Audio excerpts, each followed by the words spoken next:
네, 반갑습니다. 로터 컴뱃 시스템 총괄지도사범 김대웅 원장입니다.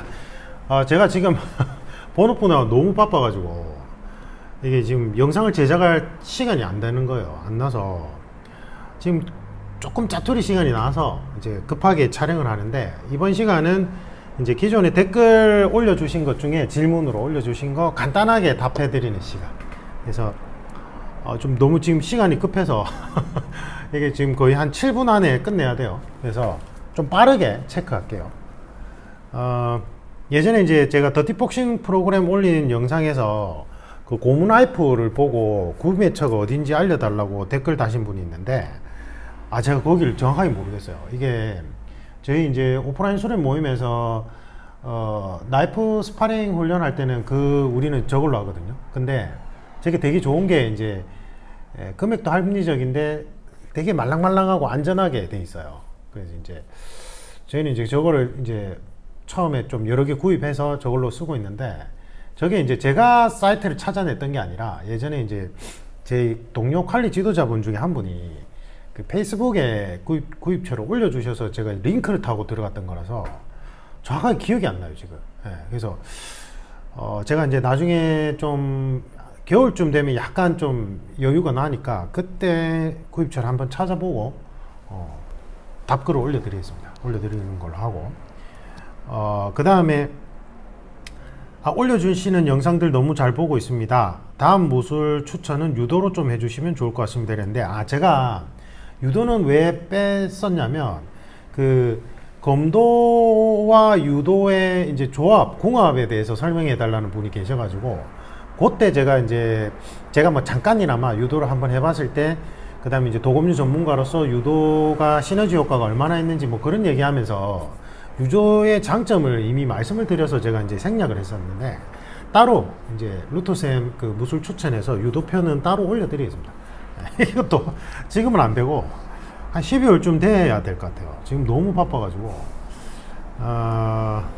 도검유 이야기 너무너무 재밌습니다. 다음 영상까지 또 대기 타겠습니다. 조금 기다려 주셔야 될 것 같아요. 너무 바빠요 지금. 하반기 시즌에는 너무 바빠서 예약이 뭐 풀로 다 차기 때문에 조금만 기다려 주시고, 유럽 미국에서 복원하는 검술이 15, 17세기 검술인데 당시에는 이미 서양 재련 기술이 동양에 뒤지진 않았죠. 그죠? 뒤지진 않았는데 동양이 앞서간 건 맞잖아요. 그리고 제가 지금 서양 검술 수평배기 즈버크하우 기술이 동양 검술에는 없을까요? 영상에서 말하고자 하는 바는 동양의 재련 기술이 더 뛰어났다, 이게 주장이 아니었고 핵심이 아니었고, 이제 그런 복원 활동을 하는 건 무술 매니아로서 그런 복원 활동하는 건 너무 좋은 활동인데, 그렇게 막 아무런 무술 경력도 없는 사람들끼리 그 무술 교본을 보고는 자기들끼리 복원해가지고는 자기들이 소드 마스터라고 주장하는 거는 위험성이 크다는 취지로 말씀드렸던 거예요. 맞죠? 그 영상에서는 지금 이 내용이 그렇게 중요한 부분은 아닙니다. 그래서 그냥 넘어가겠습니다. 넘어가고,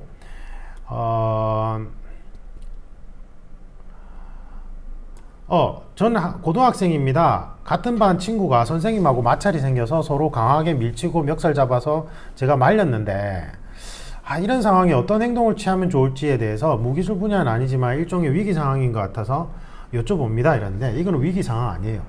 저희가 개발하고 있는 위기 상황이란 건, 위기 상황 대처 훈련 프로그램이란 건 범죄 현장을 말하는 거예요. 그냥 단순하게 막 말다툼이나 뭐 몸싸움이나 이런 걸 말하는 게 아니라, 범죄자가 범죄 목적을 가지고 대상물을 타겟팅해서 범죄 행위를 저지르려고 하는 그 상황에서 내가 잠정 피해자가 됐을 때, 그때 범죄 현장으로부터 안전하게 리스크를 최소화하면서 벗어나는 방법에 대해서 이제 만들고 있는 게 위기 상황 대처 훈련 프로그램이기 때문에 지금 이 상황은 해당이 안 됩니다.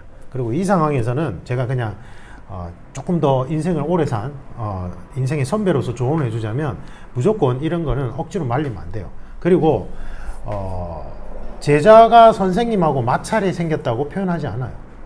물론 진짜 이상한 선생님들이 있어요. 저도 고등학교 때, 저희 때는 이 촌지가 생활화돼 있었거든요. 그때는 막 스승의 날 되면 막 교탁 위에 선물을 막 쌓아놔요. 80년대 90년대 때. 그리고는 막 양말 사오면 있잖아요. 어떤 진짜 선생 같지 않은 선생은 양말 사왔다고 집어 던져요, 옆으로. 제가 아는 아이였는데, 그 집이 되게 가난해요. 부모님이 엄청나게 돈을 아껴서 그나마 양말 세트를 선물로 이제 드린 건데, 그걸 뜯어보도 그 앞에서 다 뜯어요, 일일이. 이 양말이 뭐, 나 양말 많아. 이런 거 뭐라 줬냐? 이러면서 탁 집어 던지는 거예요. 그런 선생님들이 있어요. 하지만 교육 현장에서 선생과 제자 간의 관계는 아무리 시대가 변해도 저는 뭐 지킬 건 지켜야 된다고 생각하거든요. 그래서 이제 선생님께 대든 거겠죠. 마찰이라고 표현하진 않아요.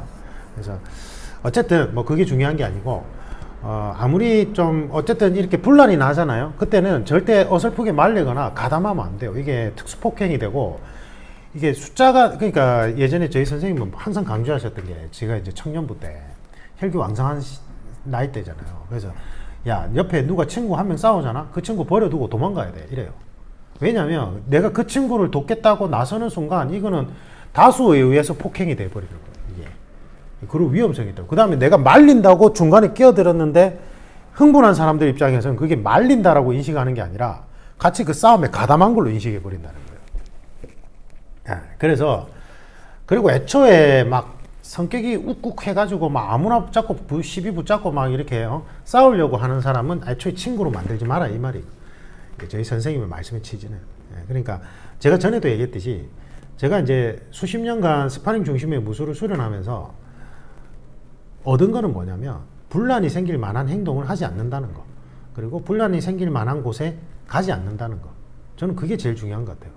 그래서 이런 상황일 때는 학생이 어설프게 말리려고 하면 안 되고 교무실로 뛰어가서 다른 선생님을 불러와야죠. 맞죠?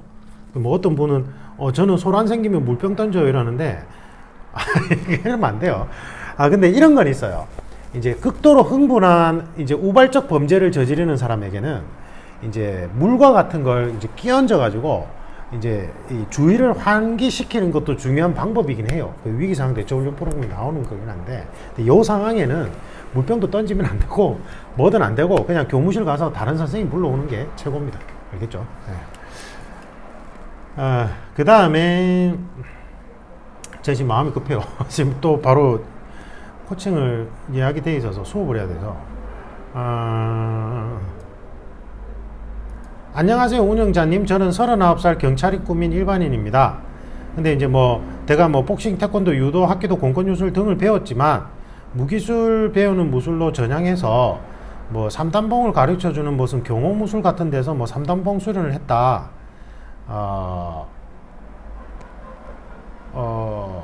근데 뭐 혹시나 하는 마음에 삼단봉을 들고 다니긴 한다 이러거든요. 근데 이제 든든하긴 하다 이러거든요. 제가 이런 마음가짐이 안 된다는 거예요. 내가 삼단봉이 있든 없든지 간에 마음이 안정화가 돼 있어야 돼요. 내가 3단봉이 있으니까 위기 상황에서도 든든하다라는 말은 오만이에요, 오만. 웬만큼 훈련해가지고는 3단봉을 자유자재로 사용해서 상대방을 안전하게 제압하는 건 불가능에 가까워요. 이게 3단봉이 강철이나 뭐 알루미늄이라 할지라도 상대방한테 큰 데미지를 줄 수 있기 때문에 제가 말하는 3단봉 체계적인 훈련은 스파링 중심의 3단봉 훈련을 해서 제가 생각할 때는 일주일에 뭐 한 1시간씩 일주일에 한 3번씩 스파링 위주의 3단봉 훈련을 해서 제가 생각하는 한 5년에서 7년 해야 돼요. 최소. 그렇게 해도 사실은 3단봉으로 상대방을 안전하게 제압하는 건 불가능에 가까워요. 제 생각엔, 제 기준점에서. 그래서 3단봉을 들고 다니면서 내가 마음이 든든하다고 생각하지 마시고, 아까 제가 얘기했듯이 분란이 발생할 것 같은 상황, 그 다음에 싸움이 걸릴 것 같은 상황에서는 그냥 안 하는 게 좋아요. 그리고 뭔가 시비가 붙는다 하면 무조건 죄송합니다, 사과하는 게 제일 좋고, 그게 제일 좋아요, 제가 생각할 때. 그게 근본적인 해결책이에요. 근데 뭐 묻지마 폭행을 대비해서 제가 3단봉을 들고 다니겠습니다. 이거는 마른 하늘에 벼락이 떨어질 걸 감안해서 제가 뭐 이런 보호장치를 항상 들고 다니겠습니다, 이런 거하고 똑같아요. 그러니까 묻지마 폭행이란 건 내가 예측하지 못한 순간에 불시로 들이닥치기 때문에 그거를 반응하는 거를 위해서 3단봉을 들고 다닌다는 것 자체가 이게 말이 안 되거든요. 그래서 제가 그랬잖아요. 묻지마 폭행 같이 그러한 특이한 상황이 돌발적으로 발생했을 때는 주변 지형 지물을 잘 이용하려고 하는 마음가짐, 그러한 훈련을 많이 해야 되지, 3단봉을 펼쳐가지고 그 상황에서 막 갑자기 막 누가 찔러대고 있는데 3단봉을 펼쳐서 막 이걸 휘두르려고 하는 거는 수에서 밀려날 수밖에 없어요. 이거는 제가 다음에 또 기회가 되면 자세히 설명드리겠습니다. 그 다음에 밤토막한 쇠구슬로 정당 방위가 안 돼요. 당연히 안 돼요. 이거는 흉기를 사용한 형태가 돼버려요. 예. 이게 뭐가 되지?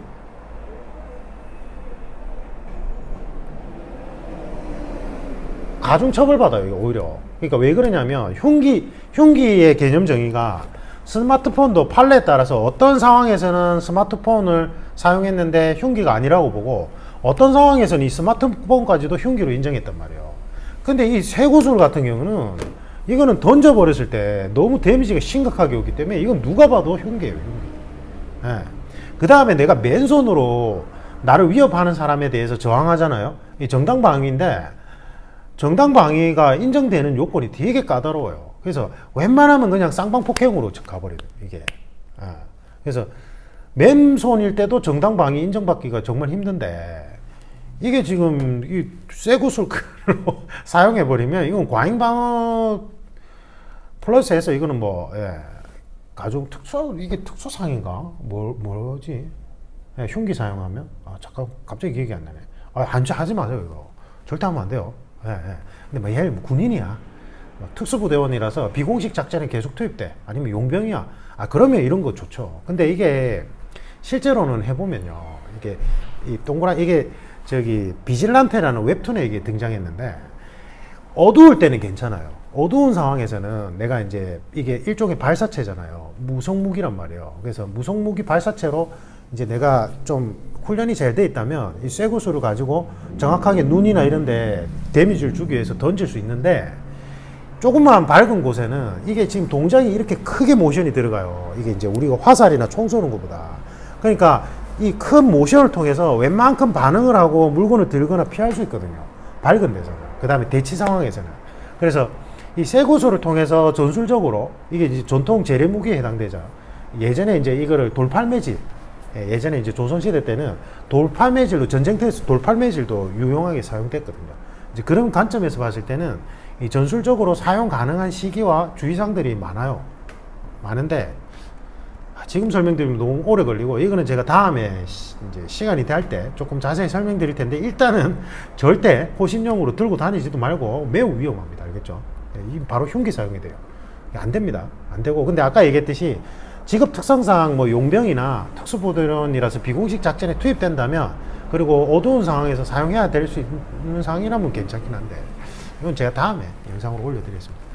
그 다음에 캐치 레슬링 맞아요. 캐치 레슬링. 제가 진짜 하고 싶은 게 캐치 레슬링인데, 근데 이거를 뭐 포크 레슬링도 캐치 레슬링과 같은 개념이라 하더라고요. 그래서 지금 서울에서 이 레슬링 체육관이 이제 본격적으로 만들어지면서 부산에도 이제 그 레슬링 이제 체인점이 하나 생기더라고요. 그래서 제가 거기서 포크 레슬링 본관 쪽에는 하길래 부산에도 이제 전 노기 주짓수를 너무 하고 싶은데, 이제 물어보니까 안 한대. 그냥 올림픽 레슬링 위주로 한다는 거예요. 그래서 지금 주짓수 하면서 같이 한번 해보려고 했는데, 그래서 그냥 다음에 이제 뭐 노기 주짓수 기회 되면 하면 되니까.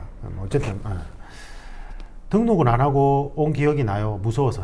맞아, 무서워요. 제가 볼 때. 레슬링 진짜 무서워요. 이게 뭘 잡고 하는 게 아니라 맨몸인 상황에서 직관적으로 이게 인체 관절 구조를 이용해서 막 테이크다운이나 이제 제압이 들어가니까 볼 때 비주얼적으로 해서 진짜 직접 가보면 무서워요. 진짜. 맞아요. 저도 공감합니다. 그 다음에 ASP 3단봉 뭐 인치별 몇 년 이상인지도 모르겠고, 뭐 어떤 식으로 수련하는지 모르겠는데, 선생님 말씀에 70%는 공감이 되는데 나머지는 공감이 잘 안, 그럴 수 있죠. 제가 3단봉에 관한 잘못된 상식편을 보고 얘기하시는 것 같아요. 그는 뭐 사람마다 의견은 다 개인차가 있을 수 있습니다. 근데 뭐 그럴 수 있죠. 그 다음에 그 다음에 MMA 종합격투기와 같은 그런 이제 스파링 중심의 실용적인 무기술은 뭐가 있습니까? 이러는데, 지금 현재로서는 대한검도에 검도하고 펜싱밖에 없어요. 풀 스파링으로 하는데.